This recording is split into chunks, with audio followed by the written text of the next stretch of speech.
Bienvenida, bienvenido a Efectividad. Aquí hablamos de efectividad, claro que sí, a tope, pero sin olvidar las cosas importantes de la vida. El título del episodio de hoy es La ley de Hofstadter para la planificación. Me voy a hartar de decir el nombrecito, Hofstadter o algo así. Hace unos días, Rubo Vega, que es usuario del canal de Telegram, me escribió desde el formulario de contacto para proponerme un tema. Y me decía lo siguiente.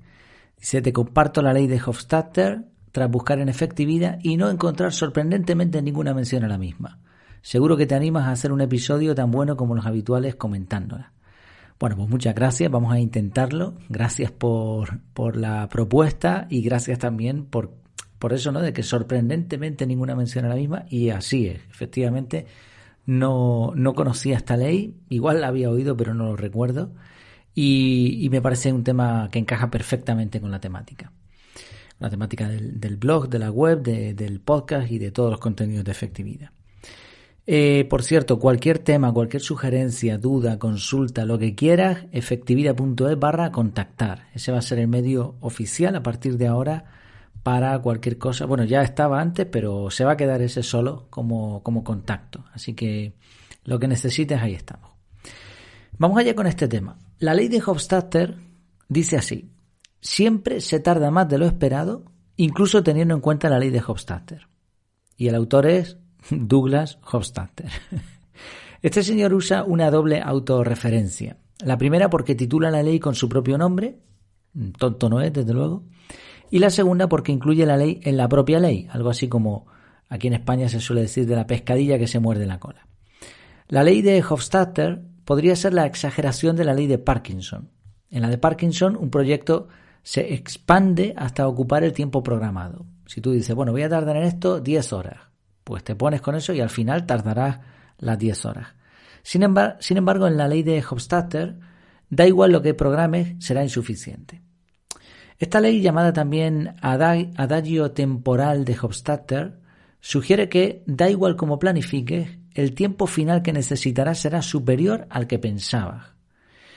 Bien podría ser una ley de Murphy más, si no fuera porque el autor fue premio Nobel en el 61 y se llevó un Pulitzer en 1980 por su ensayo en el que incluía esta ley, además de muchos otros premios más, algunos relacionados con el sentido cíclico del ser, que me pareció interesantísimo.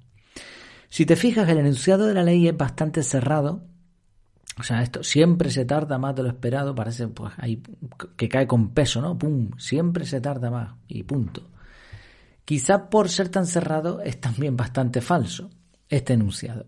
Cualquier persona con algo más de experiencia que un bebé habrá vivido situaciones en las que decimos «Wow, he tardado menos de lo que esperaba». Así que la ley no se cumple siempre. Y el problema que nos encontramos aquí, como en muchas otras frases famosas, es que falta contexto. Originalmente, esta ley se relacionó con el desarrollo de software.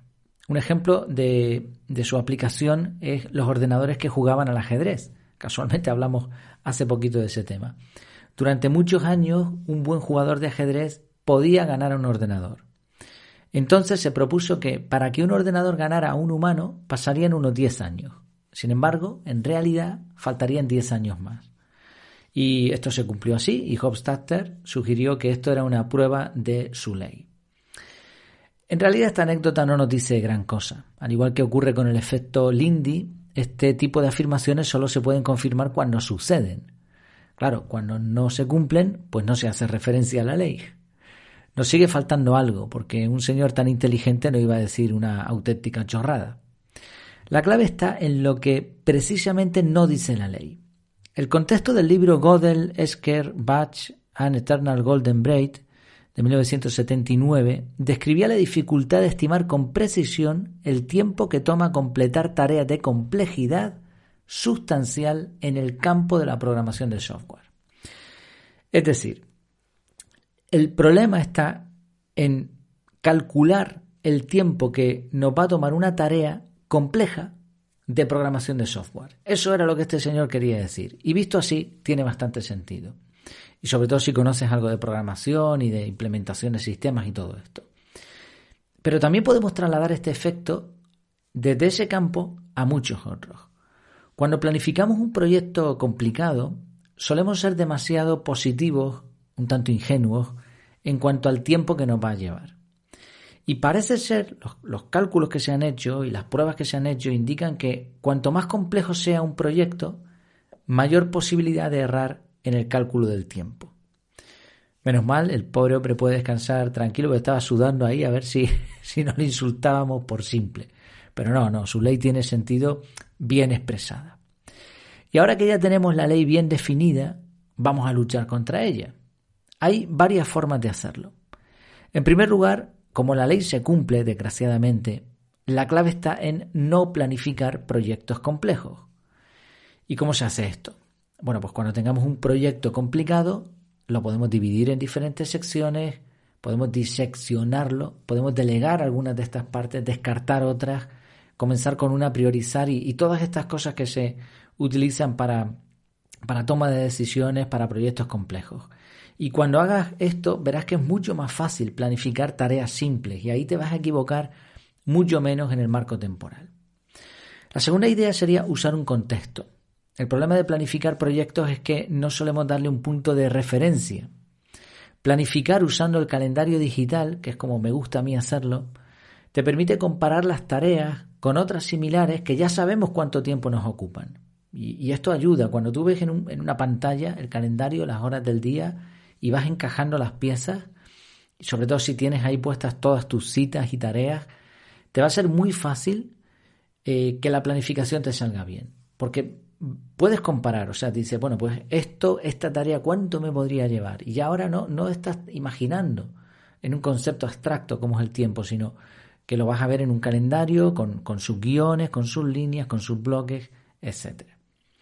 Y además te va a permitir ver algo que no se suele tener en cuenta cuando imaginamos un tiempo para una tarea. Y es que había otras cosas pendientes que teníamos que atender también.